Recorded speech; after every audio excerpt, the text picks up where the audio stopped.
खुलुमबाय स्टुडियोआव दं आं किलिखां ब्रह्म एमफायार एकाडेमि फरायसालिया HSLC आरो HS आनजादाव सेथि मासि लानानै उथ्रिसार जानो हानाय फरायसाफोरखौ बरायदों।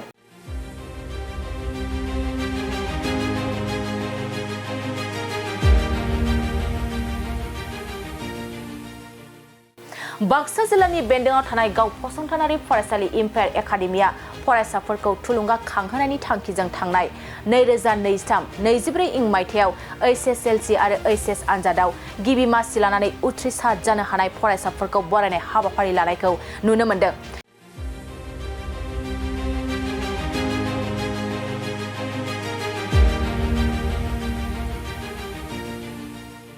बे बरायनाय हाबाफारियाव देग्लाय बोसोराव HS आनजादाव गोनोखो आयदायाव सा 53 फरायसा आरो आरिमु आयदायाव सा 10 फरायसाफ्रा सेथि मासि लानानै उथ्रिसारनाय फरायसाखौ बरायनायजों लोगोसे मान बावनाय जायो। मख'जाथावदि देग्लाय बोसोरनि फोसाव जालांनाय आनजादाव एमफायार एकाडेमिनिफ्राय बर' आयदायाव बांसिन नम्बर लानाय फरायसा उपमा बर' आरो बिटिआर ओनसोलाव गोनोखो आयदायाव बांसिन नम्बर लानाय मिनिस्रि बर'खौबो बरायनाय जायो। खुलुमबाय दिनै जोङो एमफायार एकाडेमिनि बे न'खरनिफ्राय जोङो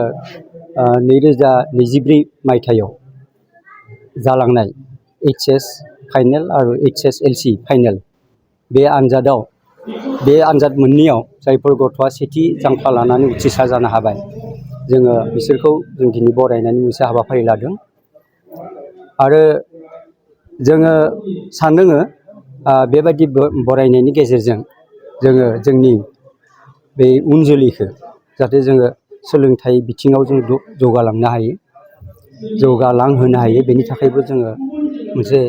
गोसो साननानै मोनसे सानस्रि लानानै जों बेबायदि हाबाफारिखौ जों लादों। जोङो नुनो मोनबाय जे जोंनाव जायफोर फरायसाया एकदम गोसो गुदुं लानानै एकदम फरायनायाव नांथाबनानै फरायदोंमोन बेबायदि फरायसाया बे थांनाय आनजादाव मोजां रिजाल्ट दिन्थिनो हादों, फिथाइ दिन्थिनो हादों आरो जोङो गोजोननाय मोन्दों बेबायदि फरायसायानो जे उथ्रिसार जानानै मोजां मोनसे फिथाइ लानानै जा उथ्रिसारबाय आरो जोंहा बिटिसिनि मादावनो सेथि जांख्ला बा सेथि मासि आवग्रिनो हाबाय बेनि थाखायबो जोङो गोजोननाय मोन्दों आरो लोगोसेनो जोंनि फरायसा सासेया आसामनि मादावनो बर' आयदायाव बयनिख्रुइबो बांसिन नम्बर लानानै उथ्रिसार जानो हादों। नामा फारियै जोंहा बिटिसिनि जे सेथि जायगा आवग्रिनाय साइन्स आयदायाव साइन्स बिभागाव आरोखि साइन्स स्ट्रिमाव बिनि मुङा मिनिस्रि बर' आरो जोंहा बयनिख्रुइबो बांसिन नम्बर लानानै उथ्रिसार जानाय बा लाखिनो हानाय बयनिख्रुइबो बांसिन नाम्बार लाखिनो हानाय बिनि मुङा जाबाय उपमा बर' बे 97 मोनदों 100नि मादाव जोबोद जों गोजोननाय मोन्दों आरोखि। जों बेखौनो मेसेज होनो सानो जे जोङो जोंनि बर' फरायसाफोरा बर' फरायसालिनि खोथा गैया जोंनि बे फरायसालियाव जोंनिया बर'नि अनगायैबो गुबुन गुबुन माहारियारि रावारि फरायसाफोरबो दङ। जोङो बे गासै फरायसाया जाहाथे इयुनाव मोनसे मोजां मासि लानानै बिसोरो गावनि आथिङावनो गसंनो हायो बेबो मोनसे जोंनि थांखि आरो बे थांखिखौ लानानैनो जाहाथे बिसोरो थुलुंगा मोनो जोंनि गथ'फोरा बे थुलुंगा मोननायनि जुनै जों बेबायदि जोङो बरायनाय आफादखौ जों लादों। जों आसा थियो आरो दिनैनि बे हाबाफारिनि गेजेरजों जों जाय फरायसाखौ जोङो बहाय बरायबाय बिथांमोननिफ्राय हयथ' जोंनि उन जोलैयाबो माबा मोनसे दावगानायनि लामा संनो हागोन होननानै जों सानो बेखायनो जोबोद गोनांथार होननानै जों बेखौ सानदों आरोखि। माबायदि दा साइन्सआव जोंहा बांसिन जोंना साइन्सआव बाय मेट्रिकआव मोजां रिजाल्ट लानानै उथ्रिसार जानाय फरायसाफ्रानो साइन्स लायो बांसिनानो अबयसे आरिमु आयदायावबो आर्ट्स स्ट्रिमावबो मोजां गथ'फोराबो लायो बे गावनि खोथा जियानो जाया मानो दा मोजां बे जायफोरा हयथ' इयुनाव मोजां मोनसे सानदों मोजां सिमां मोनसे लादों एकदम गुबुन गुबुन आयदायाव थांनायनि बेबादि गथ'आ साइन्स स्ट्रिमाव हयथ' मुं थिसनो आरो आरिमुबो बेबायदि दोङो खायफा खायनैया हयथ' मोजां मोनसे रिजाल्ट लानानै हयथ' एडमिनिस्ट्रेटिभ बेबायदि खुंगिरि एडमिनिस्ट्रेसनाव माने खुंगिरि जानायनि बेबायदि मोनसे थांखि लानानैबो एडमिसन लानाय आरिमु आयदायाव जों नुनो मोनदों बेबायदि गथ'खौ दा जोंनिया साननाया जाबाय मा जोङो बे एम्पायार एकाडेमिनि जे सामलायगिरि बा आंनि फारसेनिफ्राय बेखौनो सानो आङो जे जोंहा साइन्सआनो जा आर्ट्सआनो जा जों गासै फरायसाफोरानो जाहाथे समानैनो जाहाथे दावगालांनो हायो साइन्सनि बादैनो आरिमु आयदानि फरायसाफोराबो जाहाथे दावगालांनो हायो बेखौ जोङो हास्थायो मिजिंथियो जोंनियाथ' बर' बिजोङा थांनाय बोसोरनिफ्रायसो जादों 2023निफ्राय जागायजेनदों बर' बिजोंखौ 10 थाखोआव 11 थाखोआव बेखौ गायसननाय जाबाय नाथाय जोंनियाव थांनाय बोसोराव जोंहा बर' बिजोंखौ नागिरनानै मुं थिसनाखै फरायसा सासेबो बर' बिजोंनि गथ' फैदों नाथाय बिसोरो हयथ' लुबैयाखैसै लानो नागिराखैसै खिन्थु देग्लाय जोङो मा खालामदों अबयसे सिगां जों होनायबो जायाखैमोन बेबादि बर' बिजोंखौ जों थिसननायनि जेबो जों थांखि लाथ'वाखैमोन देग्लाय जोङो बर' बिजोंखौ जोङो गायसनबाय थिसनबाय जोङो दा मोनथाम बिजों दङ बेवहाय इंलिस एसामिस आरो बड' बे मोनथाम बिजों दङ दा देग्लायनिफ्राय जों दासिम जों मिथिथ'वाखै सानै साथामसो गथ'आल'सो बर' बिजों फरायनायनि थाखाय माने मुं थिसनदों बेबायदि थेवबो सानै जाथों बा साथामा जाथों थेवबो जोङो बर' बिजोंखौ देग्लायनिफ्राय जों जागायजेननो आखायाव लादों आरोखि मोनब्रै बेट्स जोंना पार जालांबाय देग्लायनि जा आनजादनि फिथाइ जोंना साइन्स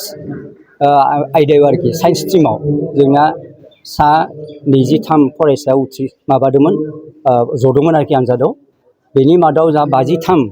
फरायसाया सेथि जांख्ला लानानै उथ्रिसार जायो आरो बेनिनो सा 10 फरायसाया स्टार नाम्बार लानानै उथ्रिसार जादों साइन्सआव बेनिफ्राय आर्ट्सआव जोंहा दङमोन 53 स्टुडेन्ट बेनि सा 10 फरायसाया सेथि जांख्ला मोन्दों आरो साथामा स्टार मार्क मोन्दों गिबियावनो नोंथांनिसिम आं साबायखर खुलुमबाय साबायखर बावहरबाय आंनि फिसाजो मेडिसिन गुरुआ दिनै बर' एकाडेमिनिफ्राय जितु बिटिसिनि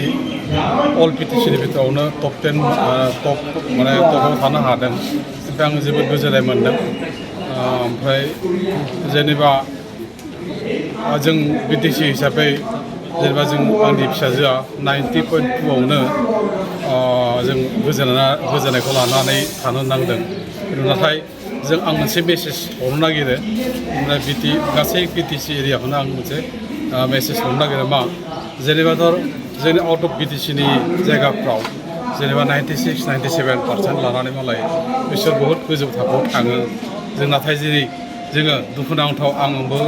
माने आसुरित मोनदोंबा आंनि फिसाजो मिनिस्ट्रि बर'आ 90% मोननायावनो टप होननानै माने मोनसे पजिसन मोननायखौ देखायदों नाथाय बिटिसि बाहेरायाव जिखिनि बिटिसिनि आउट अफ बिटिसिनि स्टुडेन्टसफ्रा 96-97-98 बिसिम मोननो हादों दिनै आं थिग बिदिनो बिटिसि एरियानि स्टुडेन्टसफोरखौ खावलायनो नागिरोबा जाहाथे गुबुन हारि बा अन्यान्य जोंनि आउट अफ बिटिसिनि बायदिहाय पजिसनफोरखौ लाखिनो हायो बा पार्सेन्टेजफोरखौ लाखिनो हायो बेनि थाखाय मोनसे आं खावलायनाय थाबाय आंनि हांख्रायनाय बियो एस ए गार्जेन जोंनि आसलते आं जोंनि गार्जेनफोरनिसिम मोनसे खावलायनाय लेखा मा जों आसलते बहुत मानसियानो बुङो जे माने आंखाल माने इक'नमिकेलि माने बेकवार्ड बा थाखा फैसा गैया बिदि खोथाया आसलते बुंनो समाया होननानै आं बुंनो नागिरो मा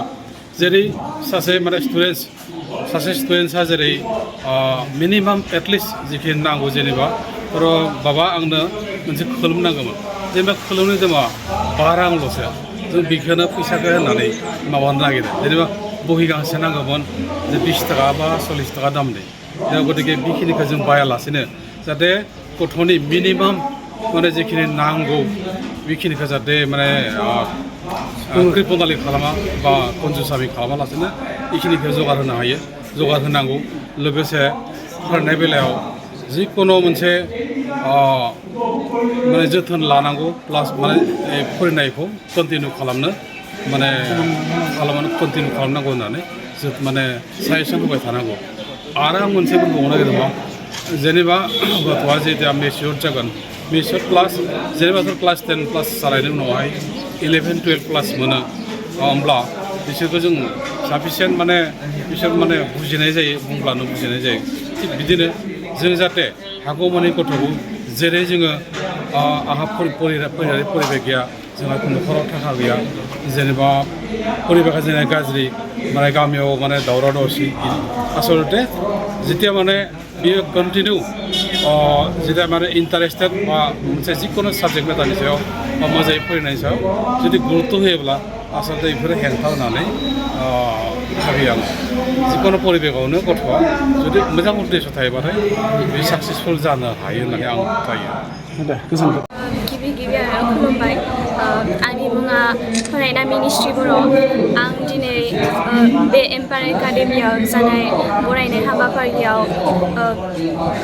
बाहागो लानानै जोबोद गोजोननाय मोन्दों आं 2024 मायथाइनि HSLC आनजादाव 90.2% मोननानै गावनि एम्पायार एकाडेमि फरायसालिखौ लाबोनो हादों बेनि थाखाय आं जोबोद गोजोननाय मोन्दों आरो बेनि थाखायनो आं आंनि सार मेडाममोनखौबो साबायखर होनो सानदों मानोना बिथांमोननि थाखायनो आं दिनै बे मासिखौ मोननो हादों नों माबायदि फरायबोदोंमोन नोंनि जिउआव फरायनाया जायखिजाया आङो एम्पायार एकाडेमियाव हस्टेलावनो थायोमोन स' क्लासफोराथ' 8:30 फोरनिफ्राय ओमफ्राय 3:30 PM सिम बेबायदिनो जाखायोमोन बांसिन समा फरायसालियावनो माने स्पेन्ड जायोमोन आरो ओमफ्राय टिचार्सफोरनि फोरोंनायफोरखौनो एसे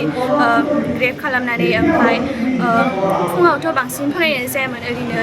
1 घन्टाफोर इदि फरायोमोन ओमफ्राय बेलासियाव 6टाफोरनिफ्राय जागायनानै बिदिनो जायखिजाया हस्टेल रुल्स मथे सोलिनानै बिदिनो बारा फरायनाय जायाखैमोन नाथाय कनसिस्टेन्सि मेनटेन लाखिनानै बेबायदि फरायनायनि अनगायै नोङो मा हबि खालामनानै मोजां मोनो फरायनायनि अनगायै आङो मोसानाय मेथाइ रोजाबनाय खेला दुला मा बेनि अनगायैबो आर्टफोर खालामना मोजां मोनो आरो आं दा JEEनि थाखाय कचिं लानो सानदों ओमफ्राय बेयाव उथ्रिसारनो हायोबा आं सासे गावखौनो सासे इन्जिनियार महरै गसंथानो सोरनिफ्राय बांसिन सापर्ट मोननाय जादों बेसेबां नाम्बार मोनदों नोंथाङा आं फिजिक्सआव 94 मार्क्स मोनदोंमोन ओमफ्राय केमिस्ट्रियाव 92 ओमफ्राय